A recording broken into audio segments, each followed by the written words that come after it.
बिस्मिल्लाहिर्रहमानिर्रहीम। इफ्तिखार अहमद आपको action transmission में खुश आमदीद कहते हैं। आज हम बलूचिस्तान के हल्का NA 256 के हवाले से गुफ्तगू करेंगे और मेरे साथ इसमें दोस्त जो मेरी मदद कर रहे हैं वो हैं सैयद शहजादा जुल्फ़िकार साहब, जलाल नूरज़ई साहब, आमर बाजोई साहब और मेरे साथ लाहौर में होंगी रिमन रिजवान साहबा और आज के एस्ट्रोलॉजिस्ट हैं सैयद मुसव्वर जंजानी साहब। आइए चलते हैं, हम बात करते हैं। हमारे साथ मीर शफीकुर रहमान मैंगल साहब लाइन पर हैं, आइए उनसे बात करते हैं। मीर साहब आप मेरे साथ हैं? मीर शफीक साहब आप मेरे साथ हैं? मीर शफीकुर रहमान मैंगल साहब आप मेरे साथ हैं?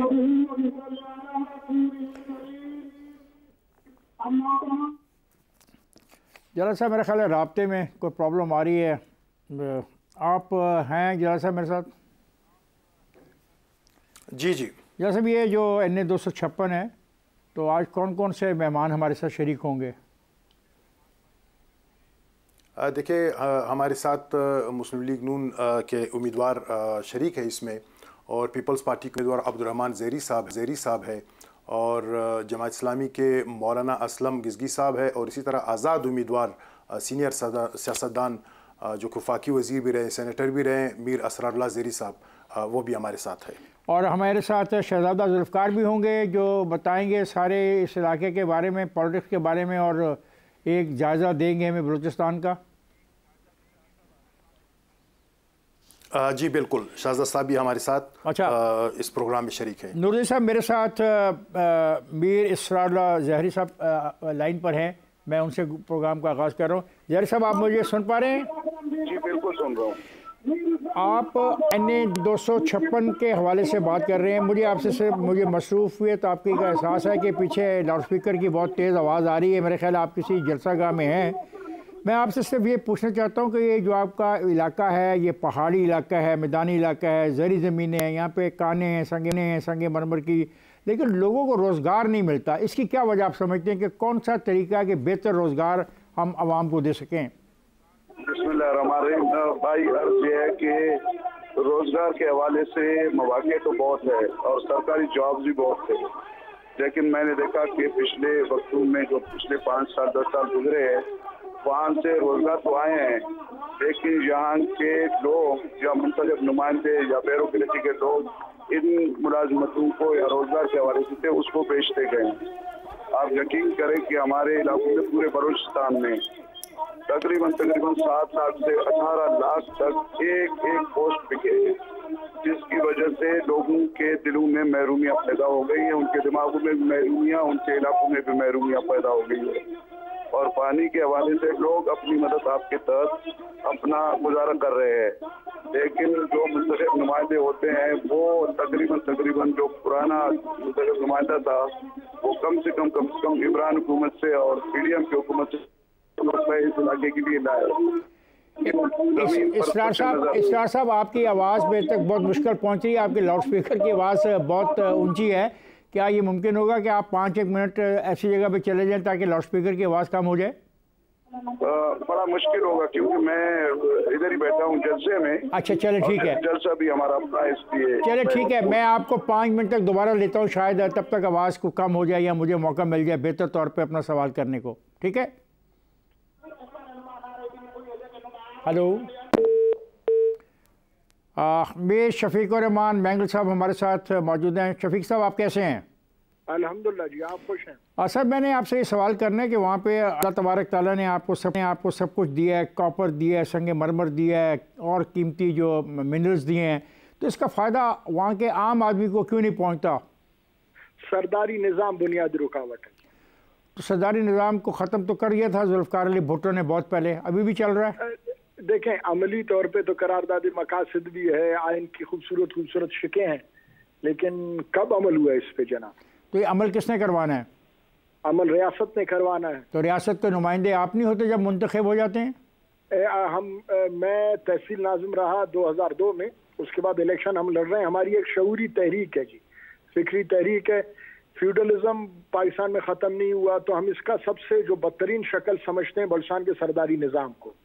तो अच्छा, ये चाहे मुझे एक बात बताएं शफीक साहब, मुझे एक बात बताएं, सरदारी निज़ाम आप कैसे ख़त्म कर लेंगे? चले मुझे बताएं, 5 साल में अगर आप सरदारी निज़ाम को ख़त्म करने में कामयाब होते हैं तो तब लोगों को नौकरियां मिलेंगी? देखें, ये इतना जल्दी खत्म नहीं होगा, ये एक तहरीक है। अगर हम कहें ये 5 साल में खत्म नहीं होता, क्या आप अपनी तहरीक को छोड़ दें? नहीं, मैंने ये नहीं कहा, मैंने ये नहीं कहा। मेरा लालच तो ये है कि वहाँ के रहने वाले आपके वोटर्स को बाइज्जत रोजगार मिल जाए। मेरा तो लालच है ना, तो मैं तो लालच का इजहार कर रहा हूँ ना। तो आपने कहा कि रुकावट है सरदारी निज़ाम। उनको जब हम शिकस्त देंगे, सब देखें, रियासत के पास हर शहरी के बुनियादी हुकूक हैं, चाहे रोजगार है, और सबसे बुनियादी मसला हमारा तालीम का है। और उसी बेतालीमी को हथियार बना के सरदारी निज़ाम ने अपने पंजे और मजबूत गाड़े हुए हैं। तो एक दफा सरदारी निज़ाम को हम इलेक्शन में शिकस्त दें तो रियासत और आम गरीब बलोच का बराह रास्त ताल्लुक हो, और उस जो चाहे तालीमी हवाले से हैं, चाहे रोजगार के हवाले से हैं, चाहे सेहत के हवाले से हैं, चाहे कम्युनिकेशन के हवाले से, ये मसले फिर बराह रास्त हल होना शुरू हो। अच्छा, मुझे ये बताइए, हमारे जो पिछले नुमाइंदे हैं उनको अरबों रुपए मिले। शफीक मुझे ये बताइएगा, वो भी एक सरदार हैं, लेकिन लोगों तक वो चीज पहुंची। शफीक उनको बलुचिस्तान सूबा बना, यही हालत रही। शफीक साहब, क्या वो उनको अरबों रुपए कैश मिले थे? साईं देखें, स्कीम्स की सूरत में मिले थे, बट स्कीम्स उसमें हम आपको दावत देते हैं कि वो जो अरबों रुपए मिले इनको, वो जरा स्कीम्स के हवाले से आप मीडिया, ये कलमा हक आप ही लोगों को बुलंद करना है, जरा आप लोग अपनी टीम बनाएं, आए देखें। अच्छा, अगर वाकई उन्होंने अवामी फलाह बहबूद के मंसूबे पिछले 5 साल में इमरान खान से लेके और पीडीएम के भी, ठीक है, मैं मान लेता हूँ शफीक साहब, मैं मान लेता हूँ कि उन्होंने नहीं किया। अब मुझे बताएं कि आप के जो हल्के में जो नाल का इलाका है, वड का है, बागियाना है, मौला है, करख है, बागबाना, तो बागबाना में आप क्या चाहेंगे? इन इलाकों में कौन सी बेहतरी के लिए कौन सा इलाका आप पहले मुंतखब करेंगे? जी, बुनियादी बात, सबसे बुनियादी बात 2 चीजों पे मुनसर है, अमन व अमान और तालीम। सबसे बुनियादी बात क्वालिटी एजुकेशन ना होने के बराबर है। मेरा आबाई इलाका वड है, वहाँ 100 से ज्यादा प्राइमरी स्कूल हैं, इंटरनेशनल स्टैंडर्ड पे एक प्राइमरी स्कूल भी फंक्शनल नहीं है। चंदा इकट्ठा करें, बना लें। वो तो हमने स्कूल अपने कहीं बनाया हुआ है, हमारा रेजिडेंशियल स्कूल चल रहा है हाजी मीर नेक मोहम्मद मेंगल रेजिडेंशियल स्कूल के नाम से। लेकिन देखें, ये जो चीजें हैं ये बड़े पैमाने पे होनी है, बड़े पैमाने पे। तो जिस शोबे को देखें आप, आवे का हवा बिगड़ा हुआ है। हमारे जो सरदार साहिबान एमपीए बनते हैं, मिनिस्टर बनते हैं, एमएनए बनते हैं, तो बलूचिस्तान के प्याज और टमाटर से दुबई और लंदन में उनके महिला तो कभी नहीं बन सकते। चलो सर, ये तो ये नई बहस है, मेरे पास इतना टाइम नहीं। आज का प्रोग्राम छोटा सा प्रोग्राम होता है हमारा, इलेक्शन ट्रांसमिशन लाइव हम जा रहे हैं। किसी रोज़ इस पर डिबेट करूँगा, मैं आपसे आऊँगा और फिर पूछूँगा कि प्याज बेचने वाले कैसे प्रॉपर्टी बना लेते हैं। मेरे साथ रहिएगा शफीक साहब, मेरे साथ खालिक साहब हैं मुस्लिम लीग नवाज़ के, उनको भी हम शामिल करते हैं इस बहस में। खालिक साहब, आपको मेरी आवाज़ आ रही? जी सर। खालिक साहब, मेरा आपसे सवाल है कि जब अल्लाह तबारक ताला ने वहाँ पे आपको संगे मरमर दिया है, आपको कानें दिए हैं, कॉपर की कान वहाँ पे है, इसके बावजूद वहाँ पे बेरोजगारी है, इसकी क्या वजह है? सर असल हमारे पास अल्हम्दुलिल्लाह हमारे बलूचिस्तान एक सोने की चिड़िया है, इसको हम लोग खुद इस्तेमाल करना नहीं जानते हैं। आप लोगों को पता है कि हमारे बलूचिस्तान के अंदर नवाब, सरदार और मुल्लाओं के जद में है। हमारे पास ऐसे कोई कैंडिडेट नहीं आया है कि हमारे अवाम और हमारे जो गरीब अवाम है इसके लिए काम करे और हमारे जो मसाइल है वो हल हो सके। खालिद साहब, आपके पास क्या तजवीज़ क्या है? मतलब ये तो हो गई ना मसाइल की बात, सारी दुनिया को पता है मसाइल है, आप तजवीज़ क्या करते हैं? देखो, मेरी तजवीज़ ये है कि मेरी हल्का ऐसी हल्का है, इससे मैं खुद एक ऐसे वाहिद कैंडिडेट हूँ मुस्लिम लीग नून की कि मेरा यही मकसद है कि हमारे मसाइल अभी हल हो जाएगा इंशाल्लाह। मैं मुस्लिम लीग नून कायद मियां नवाज शरीफ की तरफ उम्मीद है। चलो ठीक है, मेरे साथ आप रहिएगा, अभी जाइएगा ना। मेरे साथ शफीक रहमान मैंगल साहब हैं, मैं उनसे बात करता। शफीक साहब, मुझे बताएं कि आपने कहा कि सरदारी निज़ाम सबसे बड़ी रुकावट है। सरदारी निज़ाम को जिस तरह आपने खुद तस्लीम किया कि ख़त्म होने में कुछ वक्त लगेगा, जब तक ये सरदारी निज़ाम ख़त्म नहीं होता तो तब तक ये आपका वोटर है इसी तरीके से बेचारा महरूम रहेगा तमाम बुनियादी सहूलतों से। प्रॉब्लम ये है कि जो वोटर है वो जो यहाँ रियासत के जो जितने भी इंस्टीट्यूशंस हैं, मिसाल के तौर पे यहाँ तहसीलदार है या SHO है, इसी तरह दूसरे महकमे हैं, तो ये गरीब जो अवाम है ये सरदारी निज़ाम की वजह से कहीं पहुंच नहीं सकता। आप शफीक साहब रुकिएगा जिद्दोजहद रहेगी, जरूर रहेगी कि इनको शिकस्त हम देंगे कि अवाम आजाद हो और किसी बेहतरी की तरफ जाए। शफीक साहब आपने सालों से यही सिलसिला जारी है। शफीक साहब आपको मेरी आवाज़ आ रही है? आपने जब आज मेरे साथ शिरकत की प्रोग्राम में आपने कहा कि लोग बहुत माल कमाते हैं, सरकारी मुलाजमीन माल कमाते हैं, तो क्यों ना उन तमाम सरकारी मुलाजमीन की एक फहरिस्त जारी कर दें, सिलेक्शन कैंपेन में देखी जाएगी फिर जो होगा। कैसे माल कमाते हैं ये बात मैंने नहीं कही, मैंने कहा सरदारी निजाम का, मैंने कहा ब्यूरोक्रेसी की करप्शन अपनी जगह वो है, वाकई में है। नहीं तो उनकी लिस्ट छापने में और जारी करने में कुछ कबाहत है, कुछ मसाइल हैं? कोई कबाहत नहीं है, कोई कबाहत नहीं। तो ये बहुत बड़ा जहाद नहीं होगा करप्शन के खिलाफ? ये हकीकत देखें इधर जो सूरत हाल है ना, बलुचिस्तान में अगर आप मालूमात करें, मेरे ख्याल में तमाम सूबों में सबसे ज्यादा करप्शन पे बलुचिस्तान है। यहाँ सेक्रेटरी जो खजाना है उनके घर से अरबों रुपए मिले, यानी मशीनें जो पैसे गिनने वाली कम पड़ गई। तो क्या शफीक साहब मुझे एक बात बताएं कि वो अरबों रुपए में उसने क्या बेचा होगा, क्यों उसने अरबों रुपए रिश्वत ली होगी? अब बकौल आपके, मैं नहीं कह रहा, ये आप कह रहे हैं और साबित आपने करना है, मैंने नहीं करना। जी हाँ ना, ये तो साफ बात है ना कि जो हमारे नैब का इदारा है और बाकी इदारे उन्होंने पकड़ा, ये तो अजर मैंने शम्स है, ये तो आपको भी पता है। अच्छा। करप्शन के पैसे थे जो कमीशनों पे, जो फंड स्कीमों पे, जो पूरा बलुचिस्तान में ब्यूरोक्रेसी और वजीरों का जो निजाम है, जो हमारी सूबाई हुकूमत का जो करप्शन के पैसे थे कमीशनों के, वही थे जो घर में उनके शफीक साहब मेरे साथ टैंकियों में जमा थे। शफीक साहब मेरे साथ सहिएगा। खालिक साहब ये जो बात कर रहे हैं, शफीक साहब अगर आप उनको सुन पा रहे हैं तो वो कह रहे हैं कि ब्यूरोक्रेसी अरबों रुपए लूटती है, सरदार जो हैं वो लोगों तक वो जो जॉब्स हैं, नौकरियां, वो पहुंचने नहीं देते। क्या आप उनके इस बात से इत्तेफाक करते हैं? बिल्कुल सही कह रहे हैं शफीक साहब, मैं बिल्कुल इत्तेफाक कर रहा हूँ उसके बातों पे। ये बिल्कुल हकीकत है कि हमारे जितने नवाब है, सरदार है, जितने MP है, साबिक MP बने हुए, हमारे अवाम में अवाम को कोई फायदा नहीं मिला है। आज तक अवाम को कोई फायदा नहीं मिला है, अवाम महरूम है इन फायदों से। तो फिर क्या करेंगे? आप इलेक्ट हो गए, कौमी असेंबली के मेंबर बन गए, तो क्या करेंगे आप अवाम के लिए? कैसे नहीं उनको हुकूक कैसे दिलवाएंगे ना? आप तो कह रहे हैं कि सरदारों के हाथ में सारी चीज़ें और ब्यूरोक्रेसी के, तो आप इन सरदारों का मुकाबला कर लेंगे? बिल्कुल, हम लोग अभी निकले हैं, हम इसके मुकाबले में निकले हैं। इंशाल्लाह हम लोग अभी ऐसे दौर है कि इंशाल्लाह हम लोग इसको शिकस्त देंगे, इंशाल्लाह हम इसके मुकाबले करेंगे इंशाल्लाह। अच्छा ठीक है, शुक्रिया अपना खालिक साहब, आपका बहुत शुक्रिया। शफीक साहब, ये आखिरी सवाल अब मेरा आपसे ये है कि अगर आपको कहा जाए कि आप अपने इलाके के जो ये मैंने बताए नाल, वड, जहरी, मौलाक़, इसमें आप तरजीहन क्या समझते हैं, कौन सा इलाका सबसे ज़्यादा पसमानदा है इस हल्के 256 खुजदार में? 256 में खुजदार सिटी के अलावा 4 बड़ी तहसीलें हैं। तहसील वड है, तहसील नाल है, तहसील जहरी है, ये और सब तहसील करख और मूला है। यहाँ माउंटेनस इलाका है और तमाम जगहों पे जो माउंटेनस इलाके हैं, जैसे आड़ेंजी है, सारूना है, इसी तरह तहसील नाल में और मैं आपसे ये पहाड़ी इलाकों में पसमानदगी यकसा है, एक जैसी है। अच्छा ठीक, यानी किसी एक जगह को हमनी के तमाम तहसीलों में जो दूर के माउंटेनस जो रेंजेस हैं, जो इलाके हैं, या कम्युनिकेशन के कोई जराए नहीं है, कोई रोड्स नहीं है वहाँ, तो बल्कि बहुत बड़े बड़े इलाकों में ना कोई अस्पताल है ना सर, ये तो बातें सारी ठीक है। मैंने कहा आपकी तरजीह क्या होगी? आप एक विजन रखते हैं, आप एक सोच रखते हैं, आप एक कोशिश कर रहे हैं, आप इन इलाकों में से सबसे पहले किसको लेंगे, किस इलाके को लेंगे? अहम तरीन जो तरजीह है वो एक दूसरे के साथ मुंसलिक है। 2 बातें। शफीक साहब एक सेकंड ठहरिएगा। इसरार जहरी साहब हमारे साथ दोबारा हैं क्योंकि वो एक जलसे में हैं और वो काफ़ी मसरूफ़ थे, लेकिन इसके बावजूद वो हमारे लिए वक्त निकाल रहे हैं। आप जाइएगा नहीं, मेरे साथ रहेगा। जी इसरार साहब, आप मेरे साथ हैं? जी बिल्कुल। इसरार साहब, मैं आपसे भी मुख्तसर करता हूँ कि आप अपने इलाके में बेहतरी के लिए अगर आपको मौका मिले तो आपकी 2 तरजीहात क्या होंगी, ताकि फिर मैं आपसे और शफीक साहब पे इजाज़त लेके ब्रेक में चला जाऊँ। आप मुझे अपनी 2 तरजीहात बता दीजिए। देखिए जी, सबसे पहले जो हमारा प्रायोरिटी है वो रोजगार के हवाले से है।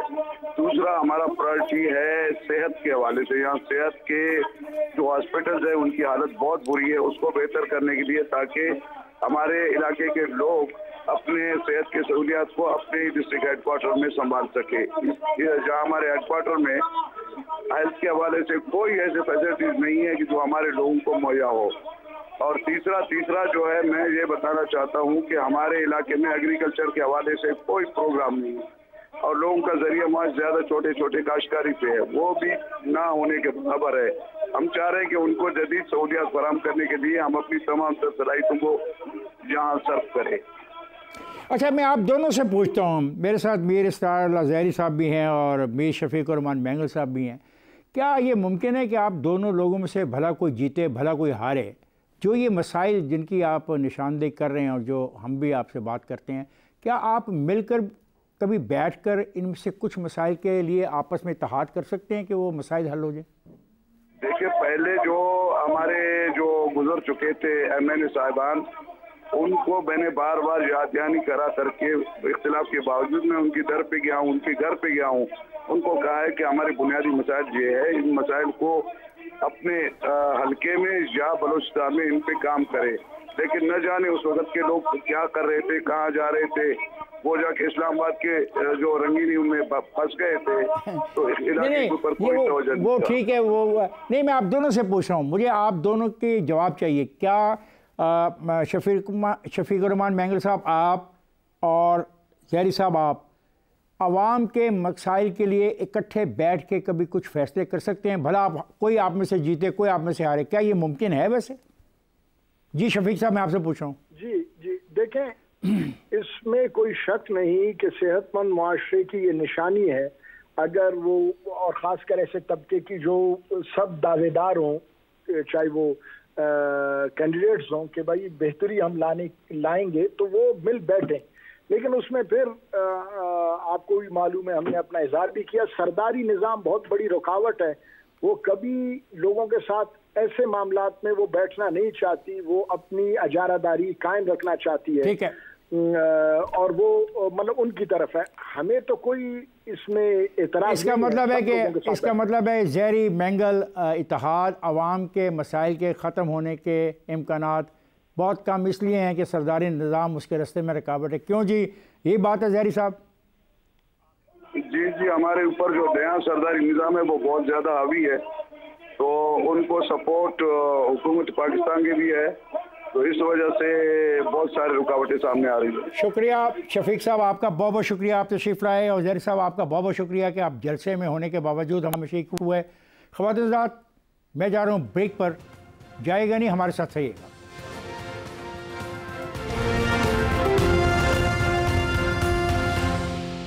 वेलकम बैक ख़वातीन हज़रात, हम गुफ्तगू कर रहे हैं NA 256 खुशदार के हवाले से और हम बात कर चुके हैं मीर शफीक रहमान मैंगल साहब से, हमने बात की मीर इसरार ज़हरी साहब से, हमने बात की अब्दुल खालिक साहब से, मुस्लिम लीग से एक का तल्लुक़ है, एक आज़ाद, 2 उम्मीदवार आज़ाद हैं। और अब मैं बात करने जा रहा हूँ मौलाना मोहम्मद असलम साहब से, और ये जमात इस्लामी के नुमाइंदे हैं, और मीर अब्दुर्रहमान ज़हरी ये पाकिस्तान पीपल्स पार्टी की वहाँ पर नुमाइंदगी कर रहे हैं।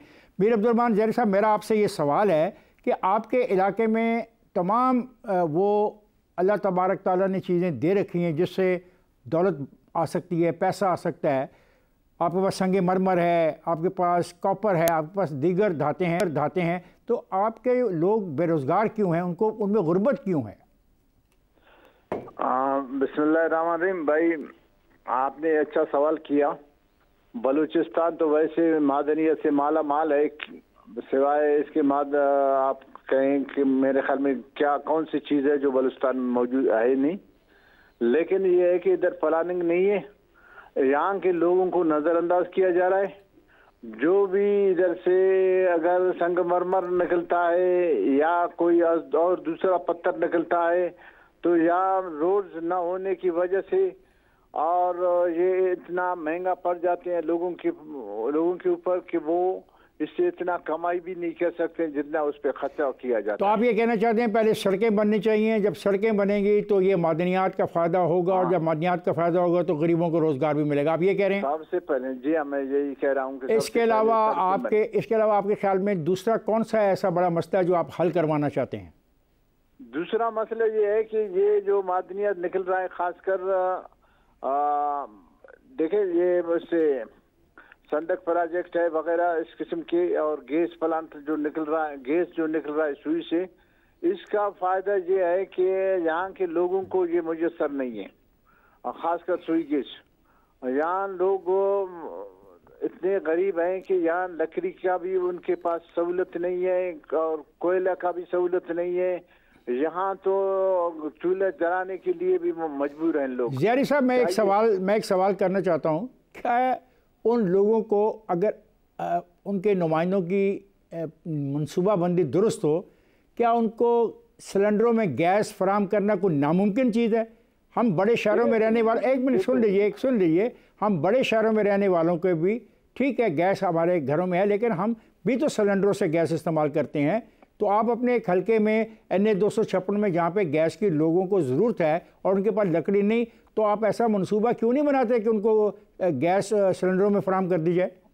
हक तो ये है कि यहाँ एक गैस प्लांट लगने चाहिए ना, गैस सिलेंडर से सर जब सर नहीं बिल्कुल सर लोग नहीं पूरा कर सकते। सर एक सेकंड, जब तक प्लांट नहीं लगता और इतने अरसे से प्लांट नहीं लगा तो आप प्लांट के इंतजार में रहेंगे, और एक सहूलत जो नहीं, प्लांट के इंतजार में नहीं, हम लोग गैस सिलेंडर तो लोग इस्तेमाल कर रहे हैं, लेकिन गरीबों के लिए मसला है ना।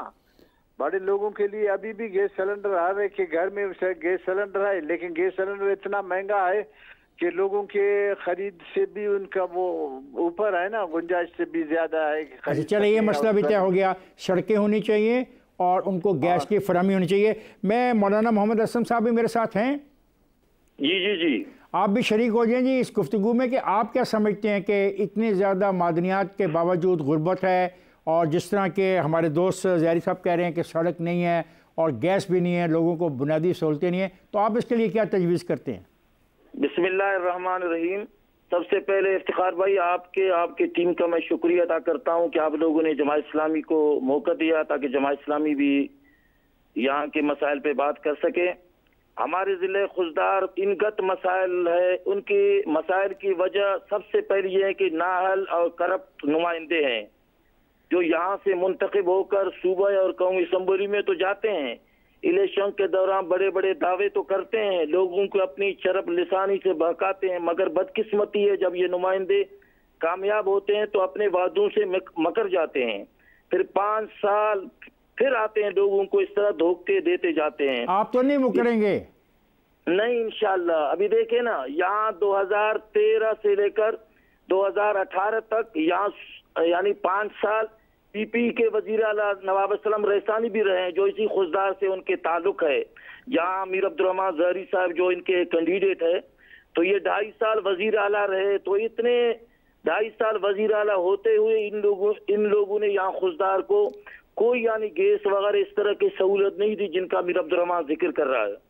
और इसी तरह सरदार अख्तर मेंगल यहाँ जो 5 साल MNA रहे, इस्लामाबाद में तो बड़ी बड़ी बातें करते रहते हैं, यहाँ खुशदार में होते हुए यहाँ खुशदार के लोगों को इन्होंने कोई सहूलत नहीं दी। असद साहब ये तो होगी ना शिकायतें। अब आप जा रहे हैं इलेक्शन लड़ने, अगर आप हो जाते हैं कामयाब तो आप कौन से 2 बड़े मसले अपने 5 साल के दौर में मुकम्मल तौर पे हल कर देंगे? मुझसे वो बात कीजिए ताकि फिर मैं जाऊं अपना वापस दोस्त के पास और फिर इजाज़त लूँ आपों से। बताइए मुझे। तो इसमें हमारी जो 2 बड़ी जो मसाइल है, एक सबसे पहले जो इन्होंने कहा गैस का, हम कोशिश इंशाल्लाह यहाँ के लोगों को गैस फराम करेंगे जो खुशदार में नहीं है, पूरे बलूचिस्तान में खुशदार पाकिस्तान का रकबे हिसाब से दूसरा बड़ा जिला है और दुनिया में 37 बड़ी मुमालिक है जो रकबा के हिसाब से खुशदार से छोटे हैं।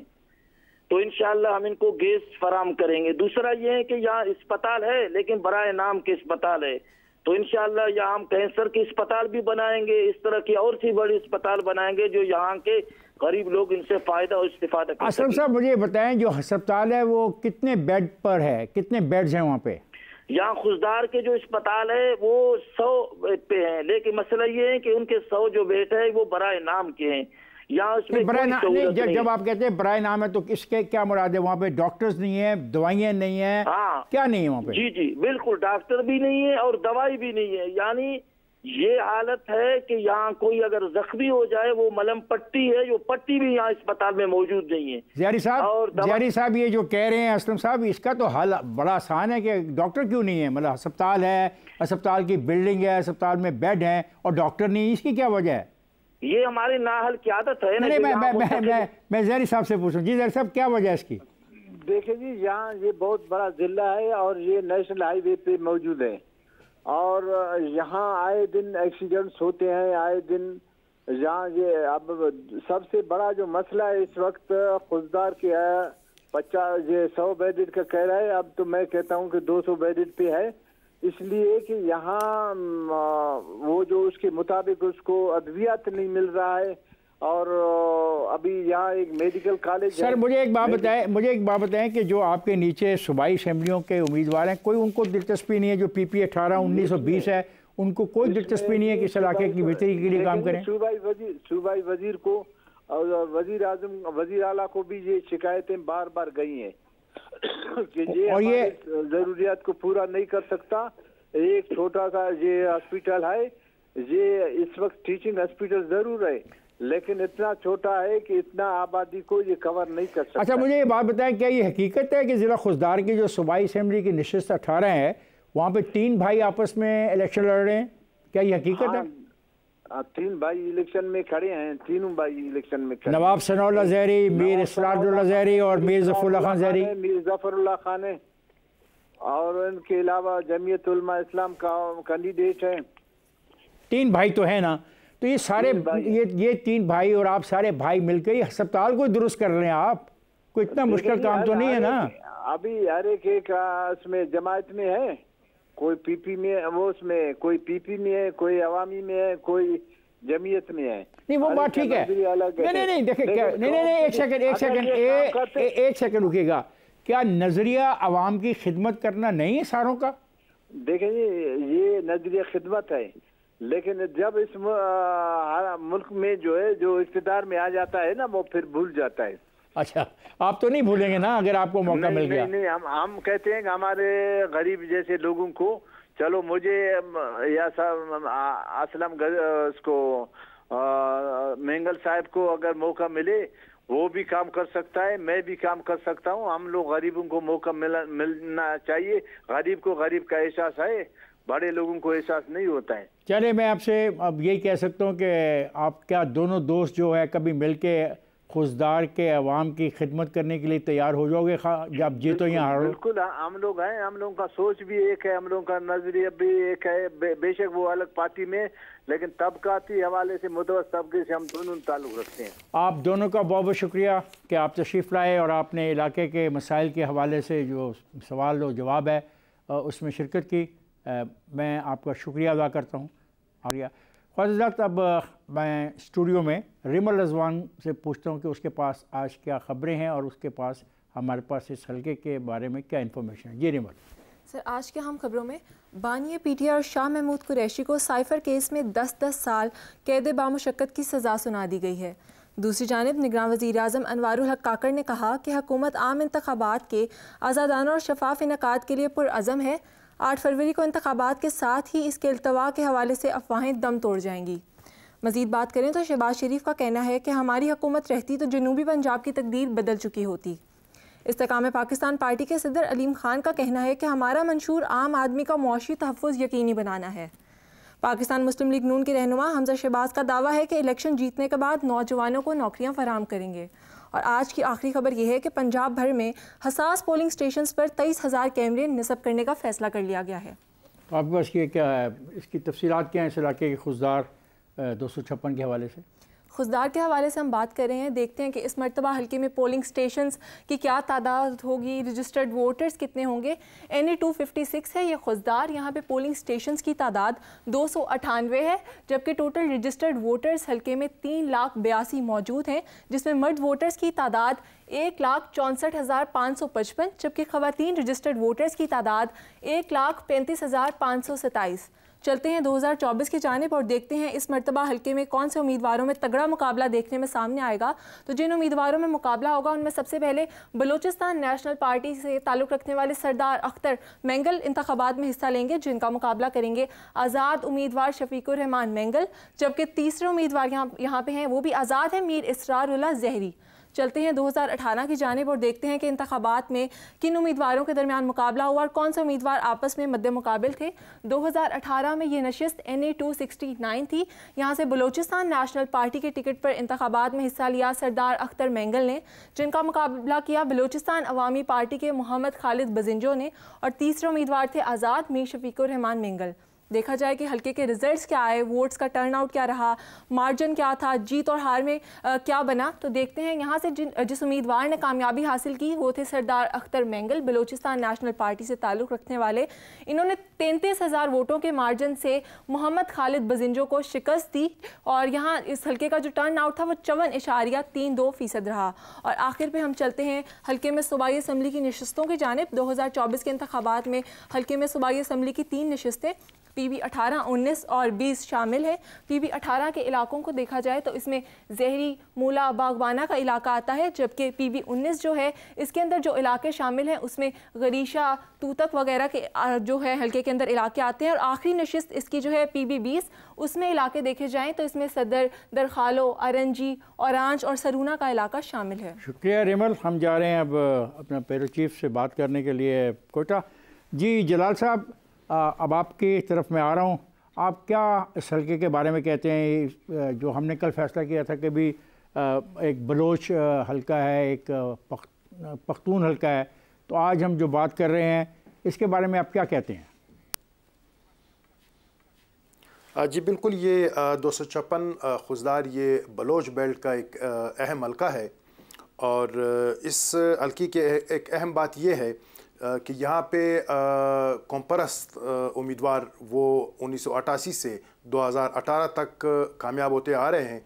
सिर्फ़ एक मरतबा जमीयत उलमा इस्लाम ये नशिस्त जीत चुकी है।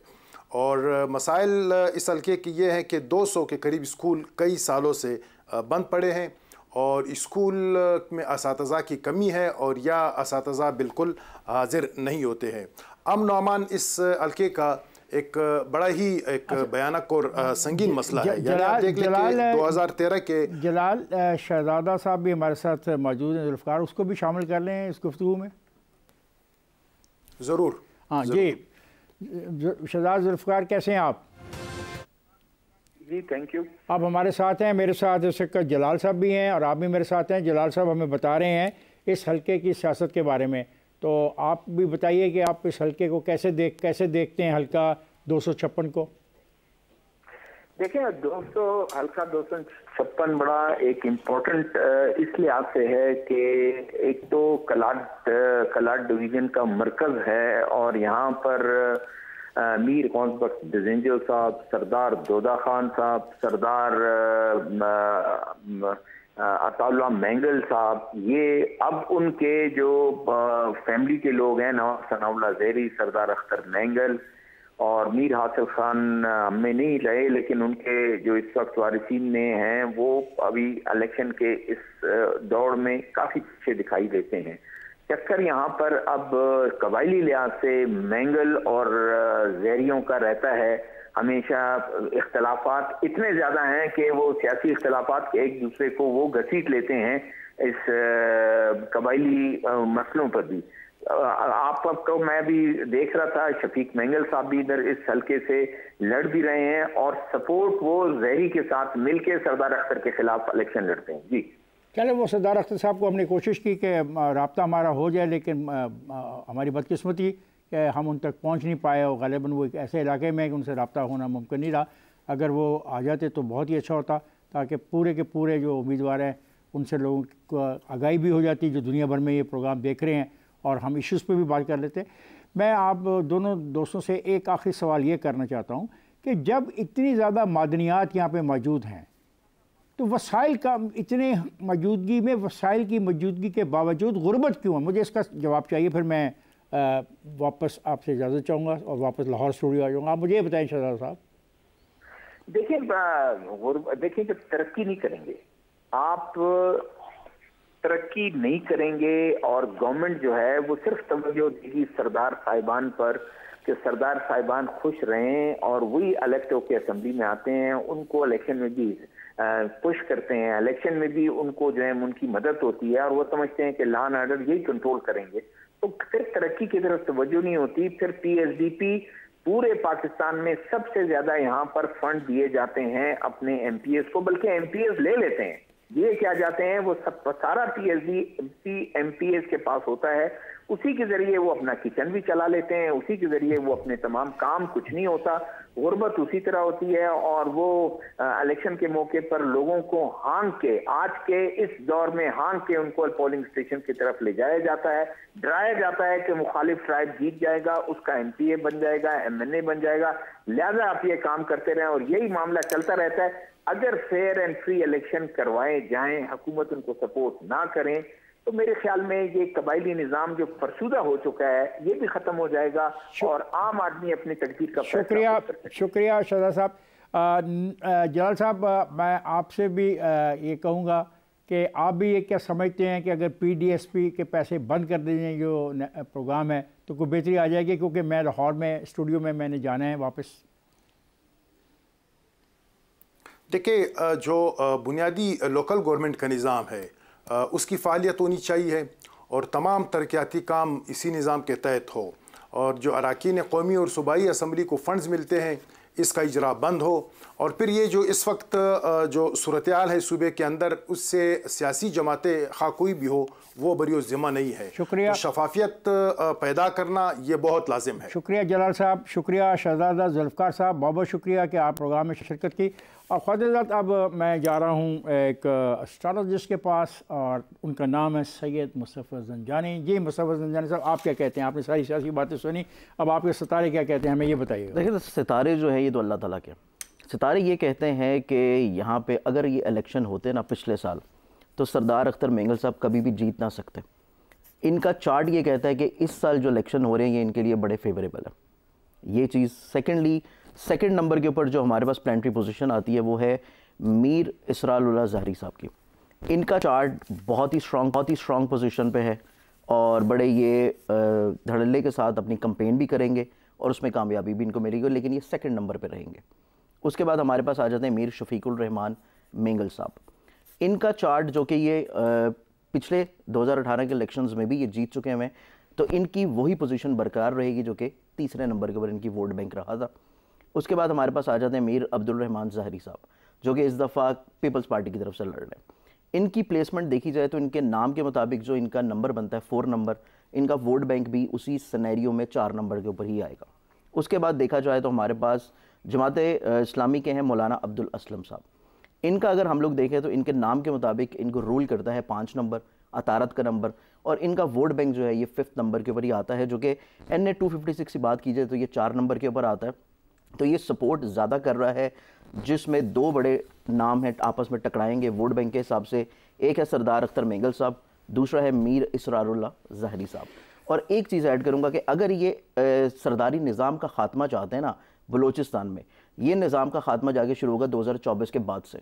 इस साल इलेक्शन हो रहे हैं तो अभी इस साल तो सरदारी निज़ाम ख़त्म नहीं होगा। तो इसका मतलब आपने ये फैसला कर लिया कि सरदारी निज़ाम का ख़ात्मा ही वहाँ के अवाम के मसाइल का असल हल है? सर, ये वहाँ की अवाम नहीं, पाकिस्तान की अवाम की मसाइल का हल है बेसिकली, जगीरदारा निज़ाम। तो आपके सितारे क्या बता रहे किस साल में ख़त्म हो जाएगा? 2024 से ये दौर शुरू होगा। पाकिस्तान में एक 19 साल तरक्की का दौर है जो कि 2024 से स्टार्ट होगा और ये फिर इंशाल्लाह एक तवील अरसा होगा। इसमें सारे चेहरे तब्दील हो जाएंगे क़यादत के, इसमें सब एक नई क़यादत आएगी और कायद के पाकिस्तान को हकीकी तौर के ऊपर जो असल लीडर है ये जाके 2024-25 के बाद से मिलना शुरू होगा। और एक चीज़ मैं आपके लिए भी प्रेडिक्ट करता चलूँ कि आप ये जो इलेक्शन कैंपेन अभी कर रहे हैं, आप इंशाल्लाह जाके अप्रैल और मई के महीने में एक ऐसी प्रोग्राम स्पेशली डिज़ाइन करके कर रहे होंगे जो कि पाकिस्तान के आइन के बारे में होगा। मुसव्वर आपने, थैंक यू वेरी मच। ख्वाजात, ये मैं तो मेरे ज़िम्मे एक और काम लग गया कि मैं एक और प्रोग्राम करूँगा जो आइन के हवाले से होगा। आपने हल्का के 256 के दोस्तों से गुफ्तगू सुनी, मसाइल पे बात हुई। उन्होंने कहा कि सरदारी निज़ाम सबसे बड़ी रुकावट है और अगर सरदारी निज़ाम ख़त्म हो जाए तो मामला हल हो सकते हैं। आज का ये प्रोग्राम ख़त्म हो जाता है। कल आपसे मुलाकात होगी एक नए प्रोग्राम के साथ। तब तक मैं आपसे इजाज़त चाहता हूँ। खुदा हाफ़िज़।